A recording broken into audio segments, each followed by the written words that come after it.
Sud Radio, les clés d'une vie, Jacques Pessis. Les clés d'une vie, celle de mon invité. 3 lettres toutes simples vous ont permis d'atteindre des chiffres records.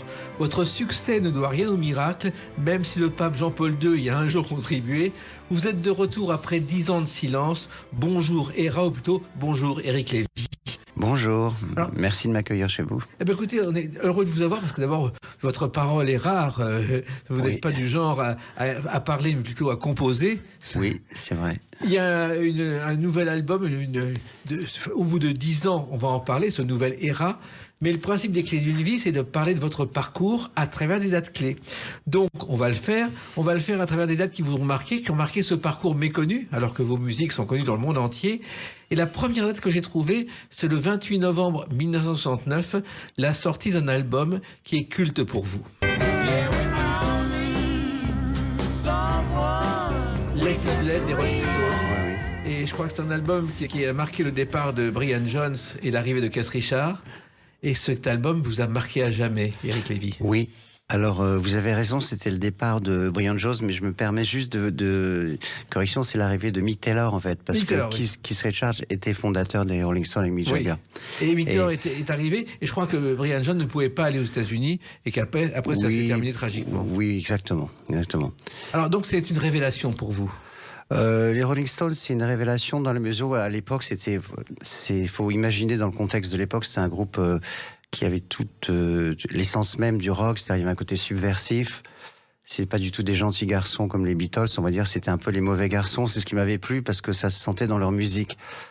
Et les Beatles, qui ont écrit des chansons sublimes, bien sûr, ils avaient toujours qu'il y avait un côté très variété. Et les Rolling Stones, ils penchaient vraiment dans le rock, vers ce qu'on appelle pur et dur à l'époque. Oui, voilà, il y a eu la guerre des Rolling Stones et des Beatles dans les années 60. Après, je pense que eux, entre eux, s'entendaient très bien. C'était, on va dire... C'était un numéro. C'était, voilà. Et là, ça vous a marqué, c'était la révélation musicale. Oui, une vraie révélation musicale, oui, absolument. Ça m'a totalement frappé, mais vraiment de manière presque violente. Et c'est vraiment peut-être ce qui m'a décidé une fois pour toutes de faire la musique. Ouais. Sauf que votre oreille avait été habituée le week-end à d'autres musiques, celle de votre père qui écoutait plutôt du classique. Voilà, mon père était un chimiste et un scientifique, et comme mathématicien, comme beaucoup de gens de cet univers, ils adorent la musique. Il y a beaucoup, c'est... Le rythme. Oui, mais il y a beaucoup de mathématiques dans la musique aussi, donc voilà. Et j'écoutais du Bach, Mozart, Beethoven, Tchaïkovski, enfin tous les grands musiciens, du classique comme ça tous les week-ends, toute la journée à travers les murs de la maison. Donc c'est vrai que ça m'a imprégné, bien sûr. Et ça vous a servi. Ça a beaucoup compté, oui, sûrement parce que qu'il y a un que j'ai côté emmagasiné en musique. oui, bien sûr. Puis c'est des très très belles musiques, hein, bien sûr. Donc c'est aussi pour ça que ça m'a marqué.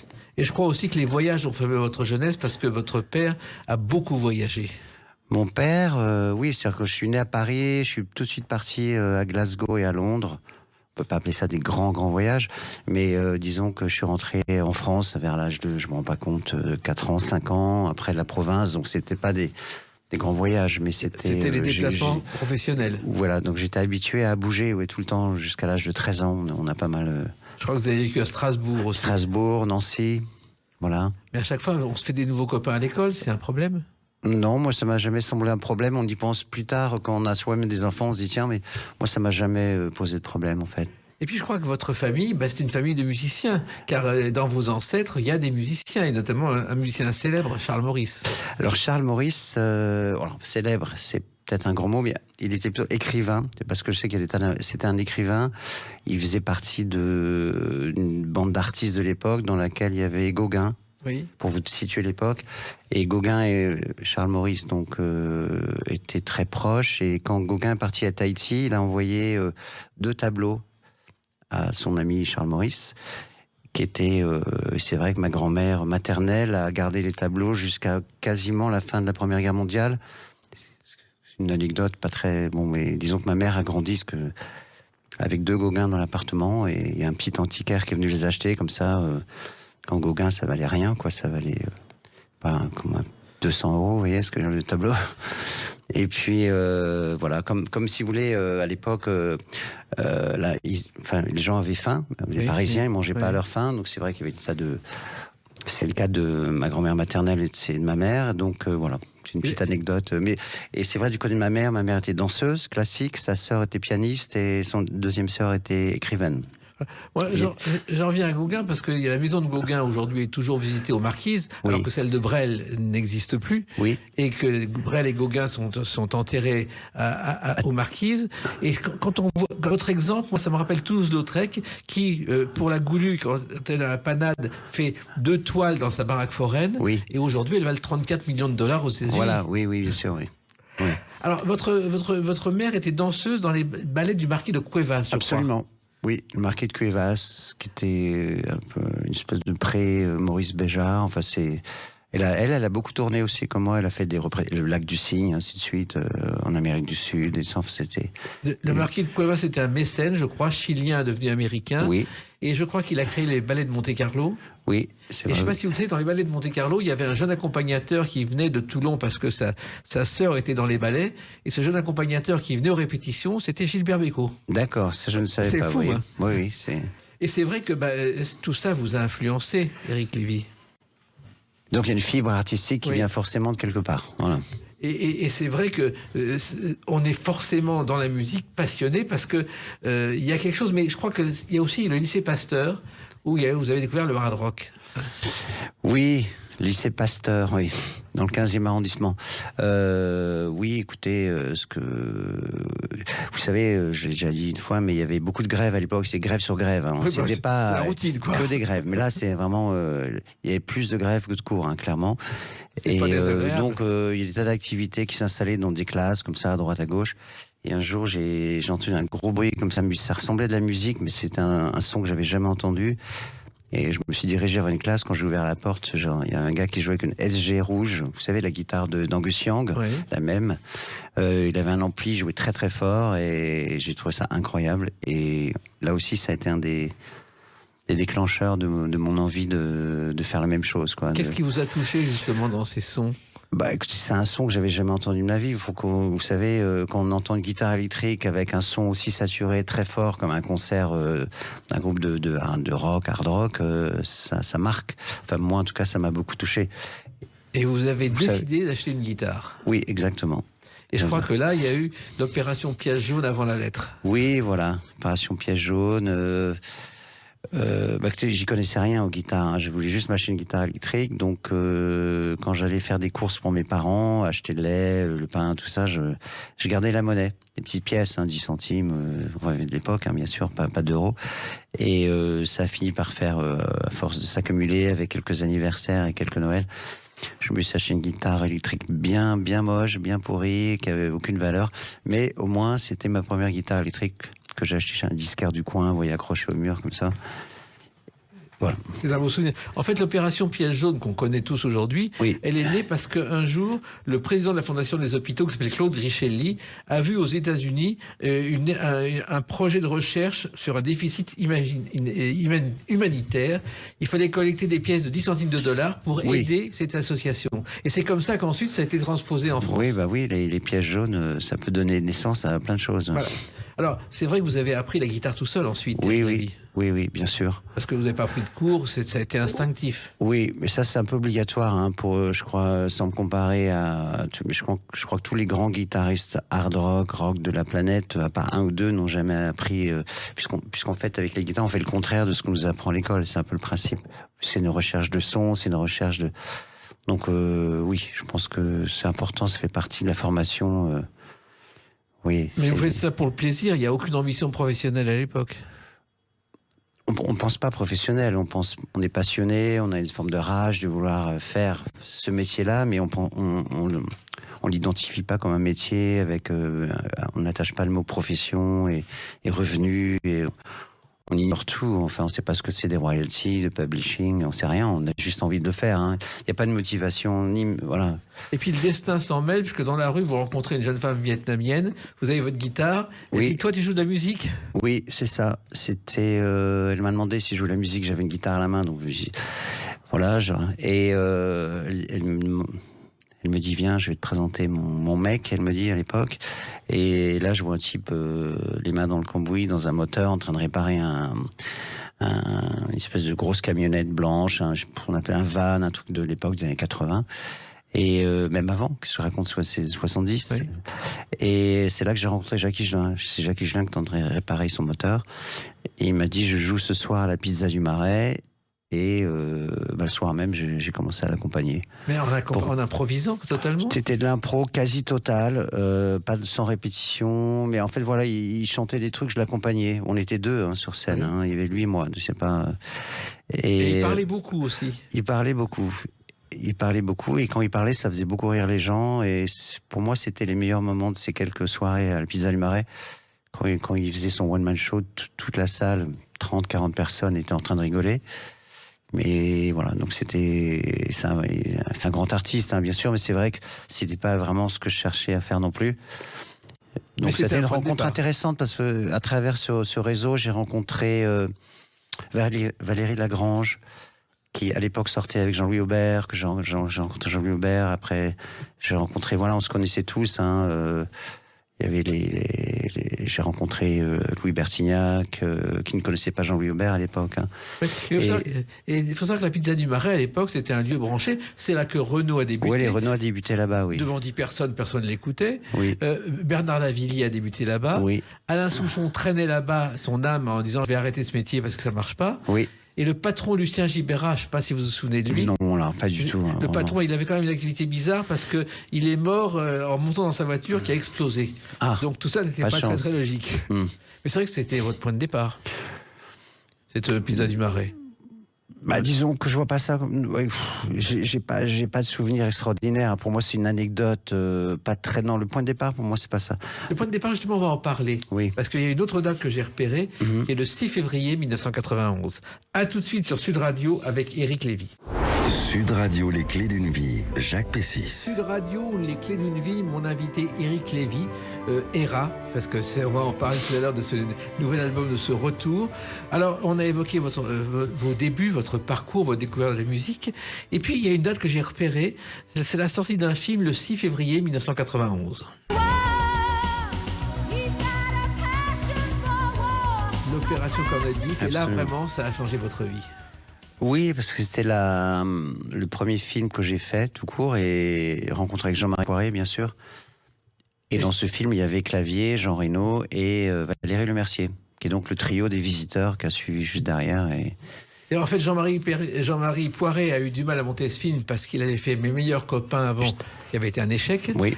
Et au départ, ce n'est pas Jean Reno qui devait jouer le rôle, je ne sais pas si vous le savez, c'est Gérard Depardieu. Oui. Il n'était pas libre. Et puis donc, comment vous l'avez rencontré, Jean-Marie sur les Corned Beef Oui. Jean-Marie, je l'avais rencontré bien avant ça.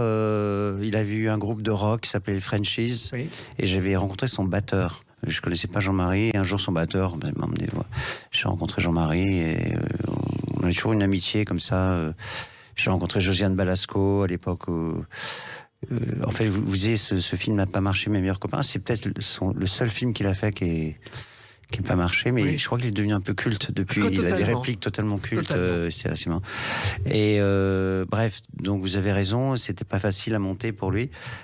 Et ça a quand même plutôt bien marché. Et surtout, il y avait le fameux trio qui a donné naissance aux Visiteurs. Bien sûr, les Visiteurs, bien sûr, dont la bande originale, c'est vous aussi.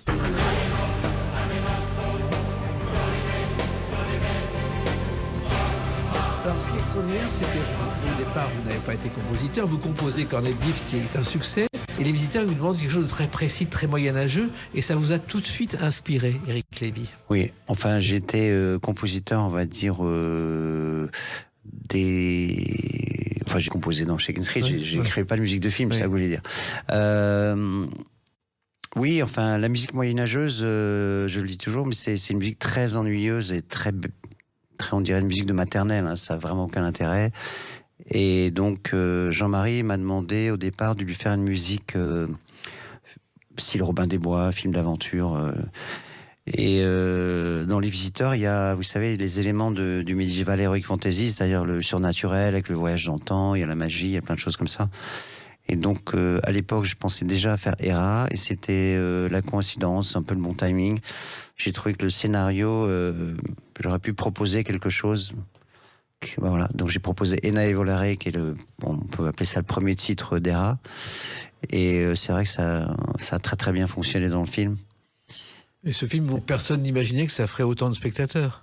Oui, enfin personne. C'est toujours difficile de. Enfin, tous les gens qui ont travaillé sur le film savaient que ça serait un très très bon film, sauf bien sûr les producteurs, Gaumont, tous les gens producteurs du film étaient prêts avaient détesté le film. Je racontais ça le jour, mais c'est vrai, c'est une vraie anecdote. Enfin, oui. Je me rappelle sur la dernière projection du film, je sais pas si je dois la raconter, mais bon, je pense que Jean-Marie m'en voudra pas parce que il a écrit un livre il y a pas longtemps, il le raconte en détail. Oui. Donc, je peux me permettre de le raconter, autrement je l'aurais pas fait.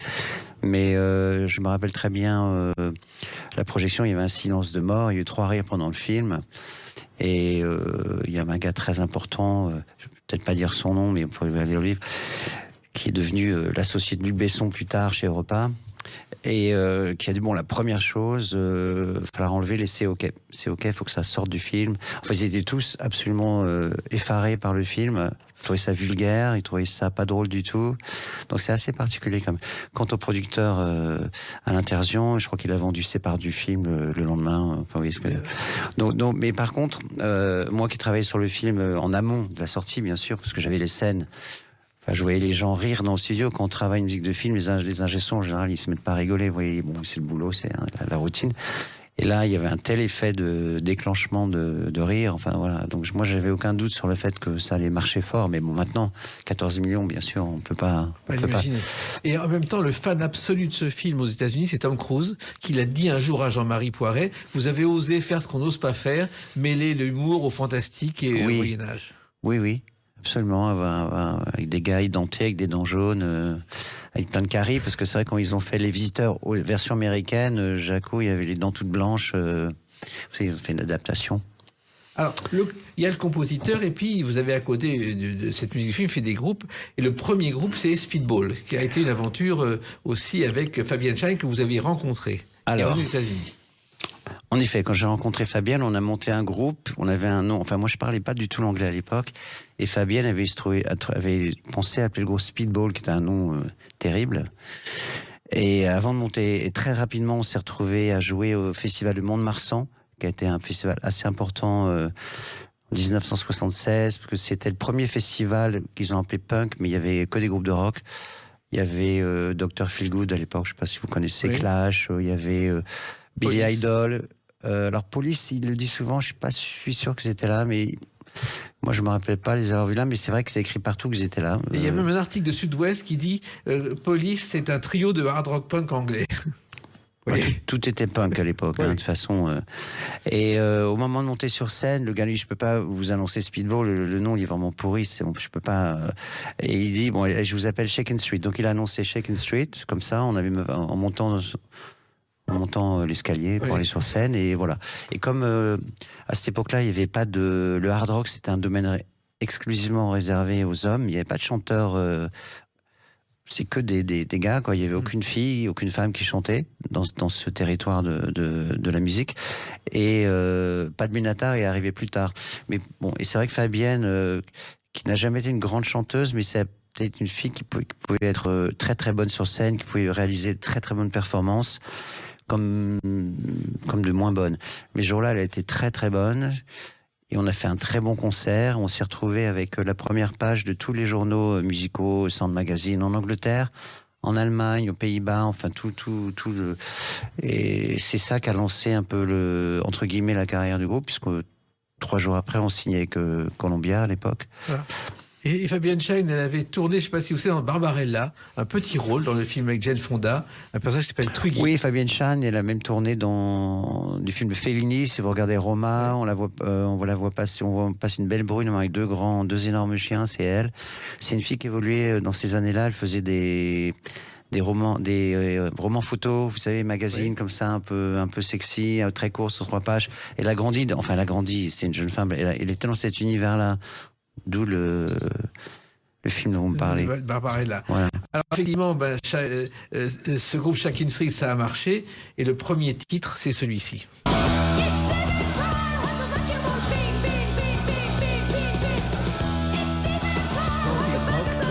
premier succès. Oui, un succès, c'est peut-être un grand mot, mais disons qu'on s'est fait connaître dans le milieu du hard rock, oui. Mais le milieu du hard rock, pour vous, c'était nouveau. Vous veniez d'un père qui aimait la musique classique. Oui. C'est pas le même univers, Éric Lévy. Oui. Ça vous a passionné, ça vous a touché, le hard rock, dès le départ? Ah, dès le départ, oui, bien sûr. Dès le départ, parce que c'est là où, c'est uniquement dans le hard rock que j'ai entendu les plus belles voix, les plus belles mélodies, les musiques les plus entraînantes. Je pense que j'aurais eu 17 ans, 18 ans aujourd'hui, j'aurais fait de l'électro, vous voyez, par exemple. C'est ce qui m'aurait plu. Mais à l'époque, la musique qui avait le plus d'énergie, les plus belles, encore une fois, les plus beaux sons de voix, les plus belles productions sonores, c'était dans le hard rock. Quand je parle de Led Zeppelin, hein, bien sûr, Deep Purple, tous ces groupes-là. Et ça marche tellement bien que vous vous retrouvez aux États-Unis. Je retourne aux États-Unis, c'est-à-dire. Vous vous retrouvez aux États-Unis avec ce groupe? En fait, oui, parce qu'on a signé avec le manager de Blue Oyster Cult. C'était un groupe pas très connu en France, mais qui était un gros groupe aux États-Unis à l'époque. Et on s'est retrouvés en première partie. On a signé avec ce manager, qui était également le manager de Black Sabbath. Et donc, on s'est retrouvés à faire une énorme tournée qui s'appelait le Black and Blue Tour. C'est Black Sabbath, Blue Oyster Cult. Et nous, on faisait la première partie. Et la tournée, elle a duré 1 an et demi. On a traversé tous les États-Unis en long, en large. C'est fabuleux. C'est un peu comme départ. C'est pas mal. Oui, c'est sûr qu'on est un jeune Français, petit Français comme ça, on débarque là-bas et on se retrouve propulsé dans ce genre de contexte. C'est assez incroyable, oui. Et je crois qu'il y a eu un concert qui était dans le stade de Berkeley, Day on the Green. Day on the Green, absolument. Qui était un événement aussi colossal. C'est un gros événement. C'était à l'époque peut-être le plus gros événement musical de l'année. C'était Day on the Green. C'était Bill Graham, le producteur, qui est un grand producteur de concerts américain. Donc Day on the Green, il y avait un stade de 80 000 personnes. Et ça s'appelait Day on the Green. Donc une journée sur l'herbe, hein, puisqu'il y avait un très très beau gazon. Les concerts commençaient à 10h du matin. Et à 16h, c'était terminé, parce qu'il fallait que 80 000 personnes s'en aillent avant la tombée de la nuit. Donc c'est ça, c'est une fête. Là, par contre, c'est vraiment une fête. La fin des années 70, vous pouvez imaginer la Californie. On est encore un peu dans la période hippie. Enfin, c'est un contexte incroyable, oui. En même temps, vous avez continué. Vous avez travaillé avec Marianne Faithfull aussi. Marianne Faithfull, oui, absolument. Ça, c'est une autre histoire. J'ai rencontré Marianne Faithfull à travers Chris Blackwell, qui a fondé Island Records. Oui. Et Chris Blackwell m'avait demandé de travailler avec Marianne pour la bonne raison que j'étais un des rares musiciens à l'époque, dans cet entourage-là, qui ne prenait pas de drogue, pour tout vous dire. Et comme Marianne, oui, nobody's perfect. Et comme Marianne, si vous voulez, avait un historique un peu chargé de ce côté-là, oui. Il voulait qu'elle travaille avec des gens, voilà, qui n'ont pas l'opportunité de replonger, de reprendre de mauvaises habitudes. Et si vous voulez, on a travaillé, ça a duré, on avait préparé un bel album, c'était à la suite de Broken English, qui avait fait un carton, c'est un album assez rock. Et j'ai travaillé sur cet album quelques mois, et puis voilà, après Marianne a eu des problèmes de santé. Ça a été un peu la fin du projet là-bas, si vous voulez, voilà. Et puis, mais c'est une belle rencontre. J'ai passé, on a partagé le même appartement. Voilà, c'est une personne vraiment très intéressante et une vraie artiste, hein, jusqu'au bout des ongles. Donc c'est toujours intéressant.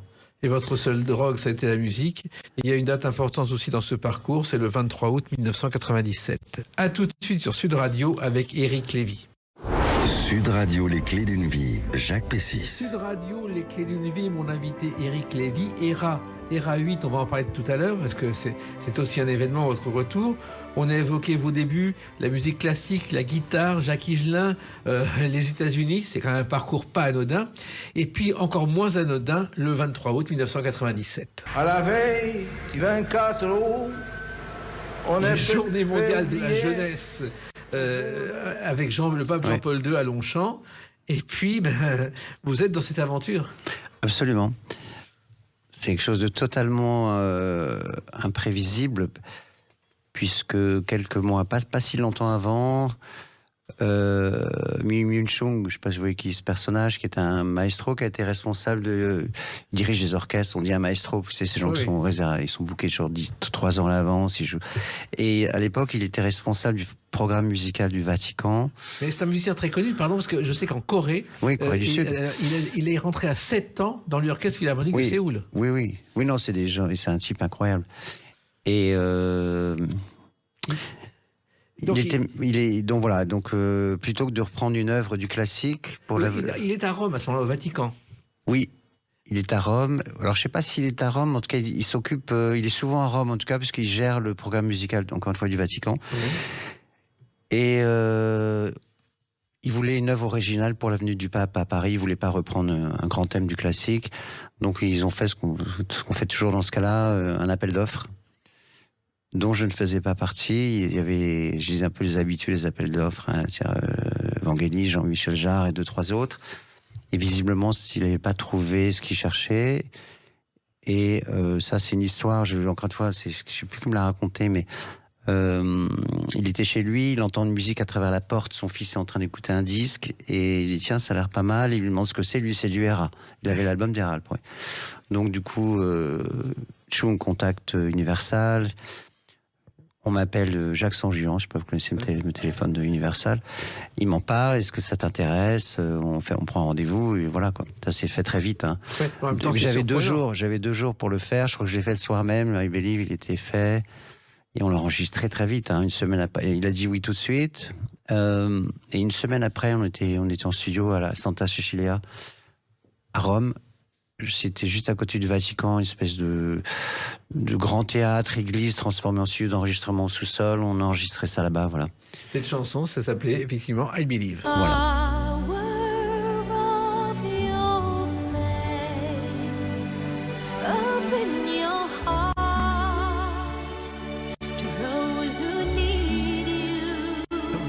Dans le hard rock. Non, mais on est dans les belles mélodies, c'est toujours pareil. Oui, mais c'est important parce que moi je suis fasciné parce que vous faites des mélodies. Oui. Et qu'aujourd'hui des mélodistes, il y en a de moins en moins. Oui. C'est pas un problème ça? Bah écoutez, tant mieux pour moi. Oui. Non mais je rigole. Non mais oui, je vois ce que vous voulez dire. Il y a plein de musique aujourd'hui là. Oui, c'est pas l'expression même de cet art-là. C'est pas forcément la musique toujours. Hein. Il y a différentes manières de. Voilà. Alors, il se trouve qu'au départ, bien sûr, Andrea Bocelli est choisi. Au départ, ça devait être Cecilia Bartoli. Alors, Cecilia Bartoli était là le jour où on l'a enregistré. C'est une grande soprano. Bon, c'est vrai, j'avais trouvé son interprétation un peu barbante, même si c'est une grande voix, vous voyez, mais bon, c'était pas très. Ça manquait un peu d'intensité. Et après, je ne sais pas pourquoi, je ne sais pas comment ça s'est passé pour la suite, mais à l'arrivée, ça a été Didi Bridgewater et Andrea Bocelli qui l'ont chanté le jour de l'événement, à Longchamp. Alors, se retrouver à Longchamp avec cette musique qu'on a écrite en 2 jours, avec 100 000 personnes et le pape Jean-Paul II. Il y a eu 900 000 personnes. 900 000 personnes, oui. Ils attendaient 400 000 et 900 000 sont arrivés. Voilà. Qu'est-ce qu'on ressent? Comment on se retrouve au milieu de tout ça? Bah écoutez, c'est un beau souvenir. Voilà, ça a été, tout s'est passé très vite. J'ai rencontré le cardinal Lustiger, qui était un des moments importants de ce moment, puisqu'il voulait me rencontrer. J'avais écrit la chanson en anglais, il voulait discuter des paroles en français. Il voulait que ça soit chanté en français, ce que je comprends. Donc j'ai fait une adaptation française, d'où Didi Bridgewater, parce qu'elle parle français, bien sûr. Et voilà, donc c'était. En plus, le cardinal Lustiger, vous lui avez fait la surprise de sa vie. En parlant de votre grand-mère. Oui, voilà. Vous savez tout. J'essaye, oui. Qu'est-ce qui s'est passé? En fait, si vous voulez, quand le cardinal Lustiger était jeune, il était prêtre dans les années pendant l'occupation à Paris, rue Le Courbe, et ma grand-mère habitait à 100 mètres de sa paroisse. Et ils sont devenus amis. C'est ce qu'on m'avait dit dans la famille.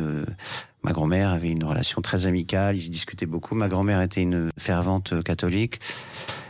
Et ils ont dû avoir une relation comme ça, où ma grand-mère devait lui confier tous ses soucis. Elle en avait beaucoup. Notamment parce que son mari était toujours absent pendant la guerre. Et puis, et voilà, le temps a passé. Et quand j'ai annoncé à mon père que j'allais voir le cardinal Lustiger pour parler de cette chanson, il m'a dit, il faut que tu lui dises, lui parle de ta grand-mère.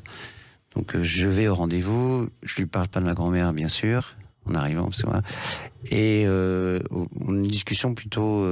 c'est un gars qui sort de l'ordinaire, le cardinal Luciger, il a beaucoup de prestance, enfin, on sent que c'est quelqu'un, non pas parce qu'il est le cardinal, mais parce qu'il a ça en lui.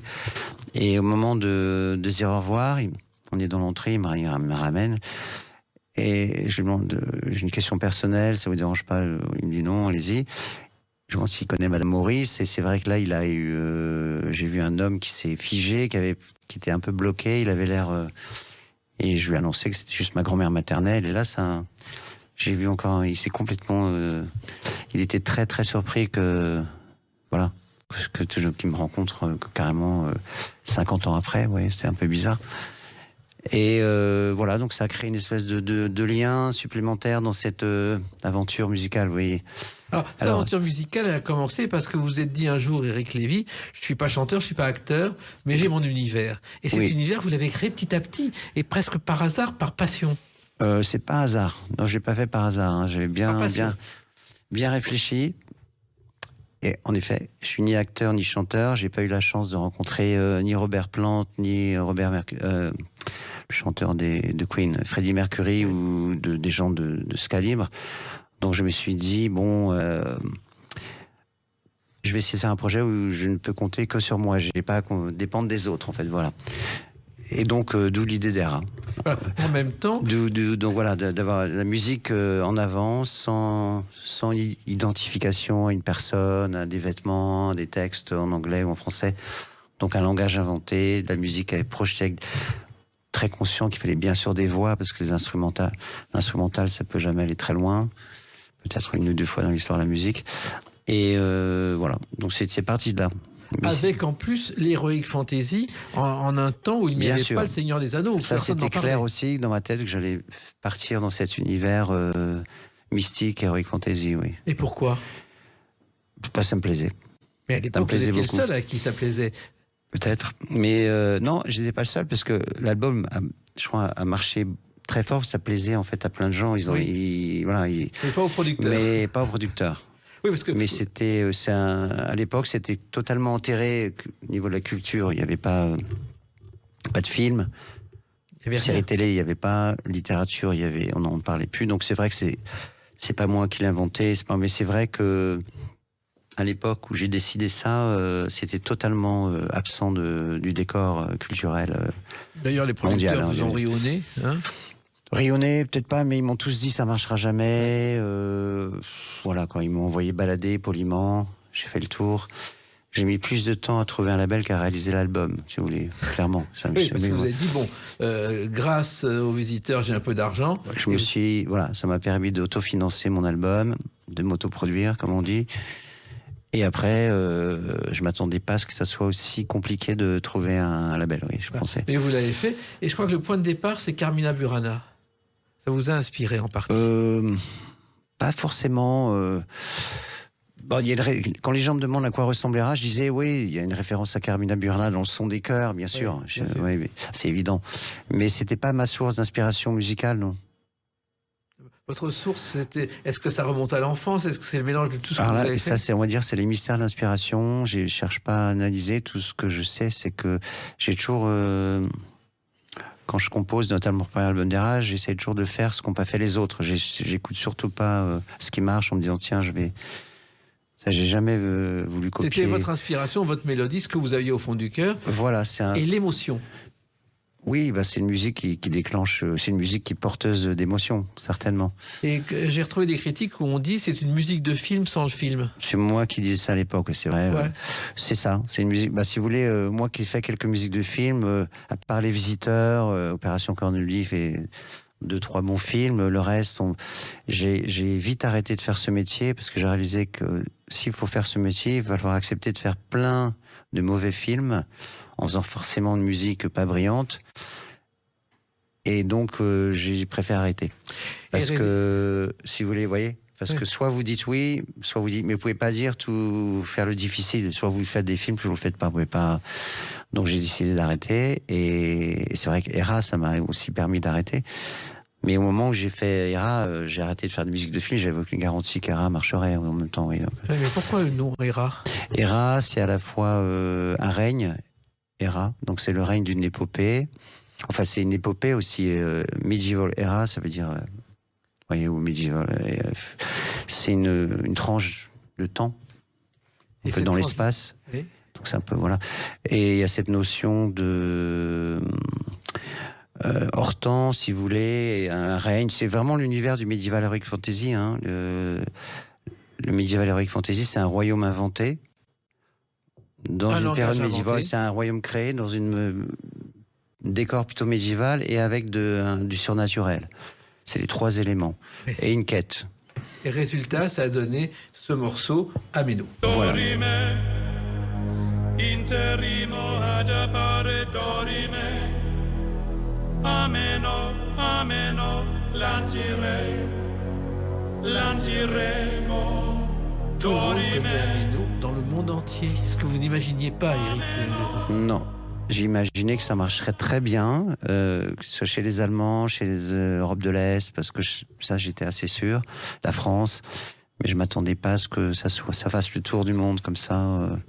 C'est vrai que tout le monde connaît Ameno, mais souvent, les gens ne connaissent pas Héra. Mais comment ça se fait ? C'est lié au fait que justement sur les pochettes, il n'y a jamais eu de personnages, il n'y a jamais eu de presse, de radio, de télé, il n'y a jamais rien eu sur Héra. Et pourquoi ? C'était un choix au départ, et si vous voulez, Universal s'était posé la question, et à partir du moment où ça a bien marché comme ça, sans faire de radio, sans faire de presse, sans faire de télé, ils se sont dit ça marche, allons-y comme ça, voilà quoi. Mais c'était un peu le contraire de ce qu'on apprend à faire en marketing. C'est en marketing, Yann Blanc m'avait dit ça, je sais pas si vous... Yann Blanc, qui était patron du marketing, oui, justement, chez Universal à l'époque, sur mon label, m'avait dit c'est c'est tout ce qu'on apprend en marketing, avec Héra, on fait le contraire, quoi. Voilà. C'était un peu l'exception qui... Et vous avez innové sans vous en rendre compte, tout en faisant du classique ? C'est-à-dire...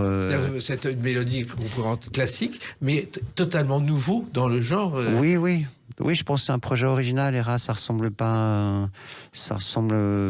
après, il y a sûrement des références à droite, à gauche, mais je suis un des rares artistes, même pas un des seuls, qui réussit à faire un projet qui marche fort sans avoir jamais le moindre procès de plagiat. Parce qu'il y a tellement peu de références. C'est vrai que je pense que tout artiste qui a fait un album qui marche, il y a toujours quelqu'un qui va écrire en disant c'est moi qui ai écrit ce truc-là, il y a 10 ans, 5 ans, j'ai envoyé ma maquette sur Jean-Jacques Goldman, ou je crois que c'est un de ses avocats, ou même chez Universal, m'avait dit ça, qu'en général, tous les gens qui écrivent d'un tube, il y a toujours un courrier qui arrive un jour ou l'autre en disant il m'a volé le morceau. Et c'est vrai que Héra, on n'a jamais eu ça, donc c'est un des indices qu'il n'y a pas vraiment de... Personne n'a jamais écrit Ameno, si vous voyez ce que je veux dire. Alors, enfin, il n'y a personne qui a dit j'ai écrit Ameno avant vous. C'est ça que je veux dire. Voilà. Vous l'avez composé et vous continuez aujourd'hui. Et on va évoquer la date du 29 mai 2026 dans quelques instants sur Sud Radio avec Héra, c'est-à-dire Éric Lévy. Sud Radio, les clés d'une vie, Jacques Pessis. Sud Radio, les clés d'une vie, mon invité Éric Lévy, Héra. Effectivement, vous vous êtes fait rare pendant des années pour évoquer ce projet dont on ne savait rien et qui a été un succès dans le monde entier. Et puis, 29 mai 2026, un nouvel album, Héra 8. Premier album depuis 10 ans. Pourquoi avoir attendu aussi longtemps avant de revenir dans le monde du disque et de la musique ? Parce qu'à l'époque, je tenais absolument à développer le côté live du projet. Je n'avais pas eu encore l'occasion de le faire. Parce qu'à l'époque où Héra a marché très fort, fin des années 90, début des années 2000, j'avais rencontré les gros producteurs de l'époque, ce qui produisait les gros artistes à l'époque. Et j'ai eu 2-3 rendez-vous qui sont... Les 3, enfin, j'avais en face de moi une incompréhension totale du projet.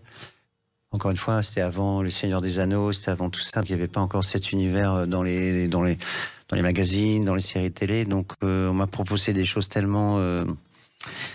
méchant de dire ça, mais je pourrais le dire quand même, affligeantes ou qui avaient de mauvais goût. Et surtout, l'obsession de tous ces gens-là, c'était comme de faire le moins cher possible. Pour gagner le plus possible. Je sais pas, c'était une habitude, je crois que c'est un producteur et il vous dit bon, faut que ça... Et puis, bref, il se sentait un peu obligé de me recevoir parce que j'avais vendu beaucoup d'albums, je ne sentais aucun entrain, enfin il n'y a pas de... Donc c'est un métier, produire des concerts, donc j'avais vraiment renoncé à l'époque. Et je m'étais dit, bon, on verra plus tard, un peu après la vie. Et là, en 2017-2018, j'ai aussi, c'est aussi l'époque où j'ai été voir Pascal Nègre, qui avait quitté Universal. Donc Pascal Nègre, s'il y a une personne qui connaissait bien le projet, c'est lui, parce que forcément, il avait vécu tout le démarrage, le succès commercial, et il avait quand même une très bonne idée de ce qu'était le projet. Donc il en a parlé à Angelo Gopé, qui est le patron de Live Nation. Donc c'est la première fois que je revois un producteur de concert après tant d'années. Et là, j'ai tout de suite vu qu'il avait parfaitement compris ce à quoi correspondait ERA. Et premier rendez-vous, voilà, c'était acquis. Voilà. Donc il était décidé. Fallait un mélange de musiciens, il fallait des chœurs. Il fallait déjà avoir un peu d'ambition et pas se dire comment faire pour gagner le plus d'argent possible en dépensant le moins. Parce que ERA, par définition, ça peut pas ne rien coûter, parce que déjà on est 23 personnes sur scène, ou 25 ou 28, entre les chorales, les cordes. C'est une musique où il y a beaucoup de monde, donc on peut pas arriver à 4 sur scène, vous voyez ce que je veux dire. Après, tout l'univers visuel, c'est pareil, il faut quand même de la production, ça a l'air beau, il faut des lumières, enfin, c'est un peu comme l'opéra, hein, sur scène. C'est comme un opéra, donc, et ça, Angelo Gopé l'a tout de suite compris, et puis voilà, c'est parti de là. Donc, à partir de ce moment-là, je me suis beaucoup concentré sur ça. Donc, première tournée pas longtemps après le 7e album, le 7e album 2017. En 2019, on est sur scène, donc c'était assez rapide, tout ça, 2 ans entre rien, monter le concert et partir en tournée, mais il y a eu le Covid. Ouais. Donc on devait faire 19, 21, 23, et on a fait 19, 22 et 25, parce qu'il y a eu le Covid et tout s'est arrêté pour tout le monde.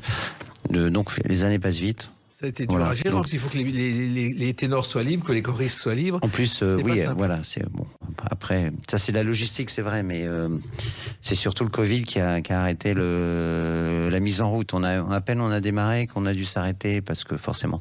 Alors, c'est un opéra, mais avec les technologies modernes, car là aussi, Éric Lévy, vous avez été toujours très attentif aux technologies modernes. Oui. À tout ce qui se passe pour que les décors soient les lumières, les décors et les lumières soient les mieux possibles. Oui, ça, je crois que c'est un peu tout le monde. Enfin, je crois que tous les artistes, il y en a beaucoup qui s'intéressent à ça. Mais ça permet les lumières, surtout. C'est plus intéressant la lumière que la vidéo. Dans la vidéo, il y a des shows tellement incroyables qui ont été montés pour des millions de dollars que c'est dur de rentrer en compétition avec ces shows-là. Donc, par contre, les lumières, si on est créatif, si on a quelqu'un de doué, on peut faire des très très belles choses avec. Donc, j'ai priorité aux lumières, la vidéo bien sûr, mais les lumières en premier. Et aujourd'hui, priorité à ERA 8. Alors, vous vous êtes remis au travail et vous avez composé et réalisé cet album. Voilà. Parce que c'était une envie nouvelle, presque vous repartez de zéro à chaque fois. Oui, absolument, oui. C'est à chaque fois comme une page blanche. Alors après, il y a toujours vous savez, je reprends un peu comme dans la musique classique, ça aussi. Vous savez, à l'époque, les compositeurs, une œuvre, ça durait 25 minutes. Hein. Il y avait le fameux thème que tout le monde connaît, qui dure peut-être 1 minute, pas plus, parfois au Carmina Burana, remarquez. Oui. Regardez, c'est un petit bout de l'œuvre. Donc, si vous voulez... je reprends parfois, ça m'arrive de reprendre un thème ou deux, de les redévelopper, de rajouter des chorales, des voix lead, mais c'est comme une saga, c'est comme un épisode, voyez. Mais il y a un lien, c'est ce qui fait le lien entre tous les albums aussi. Et bien sûr, beaucoup de musique originale, et ma priorité, c'est toujours les belles voix, les belles mélodies, et tout ce qui tourne autour. Et l'exemple type, c'est le morceau Everything Gonna Be Alright, c'est-à-dire tout va bien se passer. Voilà. Everything's gonna be alright. Everything's gonna be okay. Everything's gonna be alright.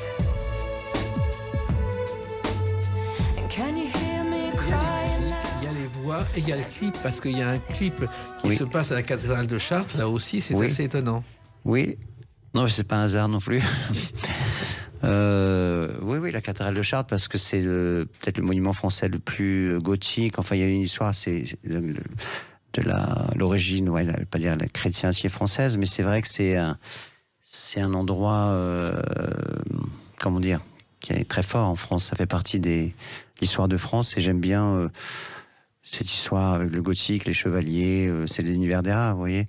Et puis il y a le verre bleu aussi, qui est très célèbre à la cathédrale de Chartres, qui est un verre qui a été fabriqué de façon très particulière et qui est le symbole de la cathédrale de Chartres. Oui. Alors, dans ce clip, il y a une femme blonde, une femme brune, mais il y a surtout, à un moment, des avions, la fin de la guerre. C'est presque notre histoire, ce clip. Oui, c'est ça. C'était l'histoire de deux vins qui arrivent d'époques différentes, qui se rejoignent dans une espèce d'endroit secret de la cathédrale. Et ils viennent avec leur vision, et les visions apparaissent comme ça. Je n'ai pas vu le clip, mais on voit apparaître des images comme ça. Enfin, c'est pour dire everything. Je ne voulais pas ramener le texte à une histoire, d'amour personnel entre deux personnes, une relation. C'est quelque chose de plus grand pour moi. Ces paroles inspirent quelque chose de plus vaste qu'une simple relation entre deux personnes. Parce que vous êtes toujours dans l'heroic fantasy, simplement il faut aller plus loin, Éric Lévy, aujourd'hui, puisqu'il y a eu le Seigneur des Anneaux. Oui, absolument. Et ça, effectivement, ça a marqué. Oui. Et ça vous a même donné un nouveau public. Absolument, parce qu'aujourd'hui, jusqu'à Game of Thrones, Seigneur des Anneaux, c'est le premier. Enfin, la série, jusqu'à Game of Thrones, et puis bien d'autres depuis. Et du coup, ça nous a aussi amené, enfin pour Hera, ça nous amène un public de plus en plus jeune.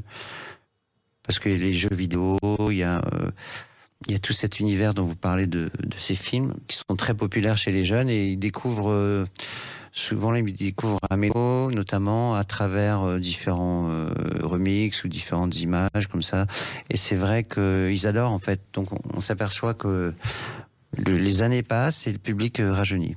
C'est bizarre, en général, les anciens artistes, ils ont des gens de plus en plus âgés, ce qui est logique. Et avec Hera, c'est un peu l'inverse. On a une courbe statistique inverse. Et grâce effectivement au Seigneur des Anneaux et toutes ces séries-là. Oui, bien sûr. Il y a même, je crois, un prêtre d'Ilgi qui a enregistré Mano. Padre Guilherme, c'est un prêtre portugais, oui, qui est un vrai DJ. Incroyable. Et il fait des gros cartons, il joue des trucs gigantesques, et Ameno, c'est un peu le clou du spectacle pour lui. Alors, dans cet album, il y a d'autres morceaux, dont The Fallen King.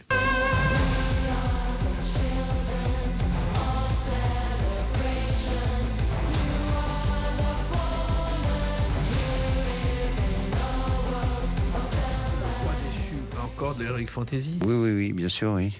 Qu'est-ce qui vous a inspiré cette fois-ci? C'était plutôt l'époque dans laquelle on vit. Il y a eu beaucoup de rois déchus, pour ainsi dire. Moi, je fais pas de politique, bien sûr, dans Hera, mais si vous voulez, ça reprend un thème qui est assez actuel, l'histoire des rois déchus. Si vous écoutez les paroles un peu... Ces gens qui vivent dans un monde où... Enfin, faut écouter. Ce qui m'a beaucoup plu aussi, on l'a pas entendu, c'est la mélodie du ténor. C'est un air très, très opératique. Vous en parliez tout à l'heure, on dirait la musique classique. Et là, vraiment, le plus intéressant pour moi dans The Fallen King, c'est la partie qu'on n'a pas entendue. Mais la partie on l'écoutera sur le ténor. L'album. Voilà. L'album ou en streaming, parce que quand je vois que vous avez fait 2,3 milliards streams sur YouTube, c'est hallucinant. En 2024, oui. C'est hallucinant. Vous arrivez à compter tous ces milliards de vues? Non, je ne les compte pas, on me donne les chiffres, mais ça fait toujours plaisir, bien sûr. C'est étonnant, surtout, non? Ça donne un côté... Oui, j'imagine, je ne suis peut-être pas la personne la mieux placée pour vous le dire, mais j'imagine qu'un projet qui a démarré, qui a presque 30 ans, avec ce renouvellement de l'audience et ces scores comme ça, oui, ça arrive peut-être pas tous les jours. Non, et comment vous l'expliquez? Est-ce que c'est pas rassurant justement sur le goût de... Je pense parce que la musique est intemporelle. La musique, encore une fois, je le dis en toute humilité, mais disons que la musique souvent que j'ai écrite, elle a un côté intemporel, parce que je cherche pas à faire des choses non plus mode ou tendance, ou voilà. C'est toujours une belle mélodie, quelle qu'elle soit, que ce soit une belle mélodie, la trompette de Stanley Clarke ou... Bach ou qui vous voulez, ou à partir du moment où la musique est intemporelle, elle peut traverser les décennies. Oui, mais en même temps, vous êtes un artisan. Oui. C'est ce qui est plus si courant dans la musique, Éric. Oui, je comprends ce que vous voulez dire, oui. Car vous travaillez en artisan? Je crois que beaucoup travaillent en artisan, non? Enfin, il me semble, mais oui. Enfin, Il vous a fallu combien de temps pour réaliser cet album? Lequel Le dernier, le nouveau. Le dernier, écoutez, comme il y avait une tournée au milieu, j'ai commencé l'album en 2024, fin 2023, après il y a la tournée 2025, et je l'ai terminé après. Oui, j'étais un peu... La dernière tournée, on avait déjà joué 1 ou 2 titres du dernier album, qui était quasi abouti. Voilà, donc... Et les tournées vont recommencer, vous prévoyez déjà 2028? Absolument, dans 1 an et demi.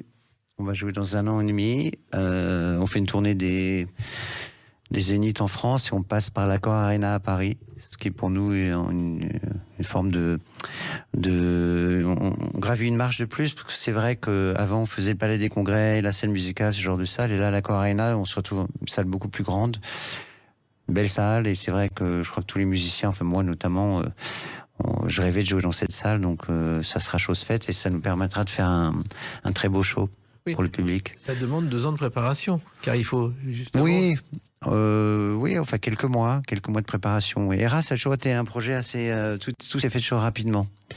Les albums, les préparations de tournée, c'est toujours un projet qui... Quand je vois le nombre de semaines que passent certains artistes en répétition, nous, Era, c'est vrai qu'en général, on répète 1 semaine. Oui. Bon, c'est vrai qu'après, je suis avec des très bons musiciens, chacun travaille de son côté, mais c'est vrai que beaucoup d'artistes passent énormément de temps à tout faire, et je suis quelqu'un qui aime aller assez vite, assez rapidement. Mais en même temps, faut avoir des idées sans arrêt, faut composer sans arrêt. Oui, il n'y a et pas se beaucoup renouveler. d'improvisation, parce que voilà, c'est pas un espace pour improviser, donc tout est assez calculé. Il y a beaucoup d'éléments mélangés, la chorale, les cordes, les voix, c'est un univers assez précis. D'ailleurs, comme dans la musique classique, vous me parliez de ça tout à l'heure, mais c'est vrai, la musique classique, tout est millimétré, donc dans Era, c'est un peu pareil. Donc ça permet de travailler plus vite, du coup. Mais ce côté millimétré, vous le tenez du sens des mathématiques de votre père? Oui, peut-être. C'est un côté, j'aime bien tout ce qui est... Oui, j'aime pas les zones de flou dans la musique. Je passe des heures parfois sur les petits détails, mais à l'arrivée, on dit toujours le diable se cache dans les détails, c'est vrai. Et en même temps, bon, cet album est sorti, vous allez en faire d'autres et continuer les tournées. Qu'est-ce que vous n'avez pas encore fait? Est-ce que vous avez des rêves? Alors le rêve pour moi, c'est d'aller jouer, on l'a pas fait, c'est d'aller jouer en Amérique du Sud. Parce que d'abord c'est le territoire, c'est là où Era a le plus de succès, le Brésil et le Mexique en premier. Et j'ai été faire de la promo là-bas 2-3 fois, c'est vrai que c'est un pays, j'adorais faire des concerts là-bas. Donc c'est sur la table, on risque d'avoir des nouvelles dans les mois qui viennent. Ça sera vraiment... Et est-ce que vous êtes conscient d'avoir monté quelque chose qui n'existait pas, d'avoir créé, sans même vous en rendre compte, une musique étonnante? Oui, avec le temps, oui, j'en suis conscient, oui, que c'est un projet qui est différent. C'est vrai que ça ressemble pas à un autre projet. Il y a un côté original. Je fais pas partie d'une série de groupes. Vous êtes peut-être unique dans votre genre? Ça, c'est pas moi. Je me dirais jamais moi-même, je suis unique. Oui. Vous êtes trop modeste. J'ai pas cette vision-là de moi. Pardon? Vous êtes trop modeste pour ça? Ouais, non, faut relativiser en fait qui on est par rapport au reste du monde, vous voyez. Et quand vous pensez à vous, justement, vous voyez comment vous-même? Comment je me vois? Oui. Oui, l'avenir. L'avenir, le jour, peut-être après, quand je serai plus là, j'espère que la musique continuera à traverser des décennies comme ça, à être écoutée par des gens. Ça serait, c'est un truc qui me ferait plaisir, même si je serais pas là pour en profiter. Ça, c'est le plus tard possible. En attendant, il y a cet album 8 qui va toucher, j'en suis convaincu, beaucoup de gens et faire un record de streaming une fois de plus. Et puis, il y a ces tournées à partir de 2028. Et merci de défendre ainsi cette musique, d'être une sorte de village gaulois qui résiste aux envahisseurs. Et voilà. La musique et nous avons besoin de vous. Merci. Merci à vous. Et merci de m'avoir accueilli chez vous encore, Sud Radio. C'est intéressant de discuter avec vous. Et c'était passionnant. Merci Eric Lévy et à bientôt. Merci. Les Clés d'une vie, c'est terminé pour aujourd'hui. On se retrouve bientôt. Restez fidèles à l'écoute de Sud Radio.